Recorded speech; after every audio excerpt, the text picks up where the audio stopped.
ఎన్ని వేల కోట్లు మాఫీ అయినాయి, ఎంతమంది రైతుల ఖాతాల్లో జమ అయినాయి అన్నట్టుగా దిశ తీసుకుంది. మొత్తం 6,098 కోట్ల రూపాయలు మాఫీ అయినాయి.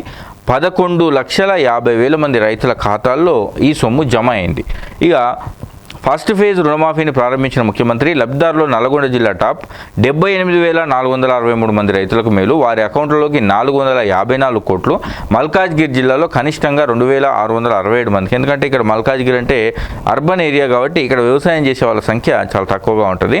సో ఇక మల్కాజ్గిరి అసెంబ్లీ సెగ్మెంట్లో కేవలం ఒకరికి మాత్రమే రుణమాఫీ అవ్వడం గమనార్హం. ఇవి ఇక నిన్న ముఖ్యమంత్రి రేవంత్ రెడ్డి మాట్లాడుతూ కాంగ్రెస్ మాటిస్తే శిలా శాసనమే, ఒకేసారి 1,00,000 రుణమాఫీ చేసినాం, పాస్బుక్కే దీనికి ప్రామాణికంగా తీసుకుందాం, అసాధ్యమన్న విపక్షాల మాటలను మేము పట్టించుకోలేదు, సవాలు విసిరిన వారి రాజీనామాని నేను కోరడం లేదు, వరంగల్ విజయోత్సవ సభకు రాహుల్ గాంధీ వస్తారు, రుణమాఫీ ఫస్ట్ ఫేజ్ ప్రారంభోత్సవంలో సీఎం రేవంత్ రెడ్డి, 10 మంది రైతులకు చెక్కుల పంపిణీ, విపక్షాల మాయమాటలు నమ్మొద్దంటూ ఆయన అన్నారు.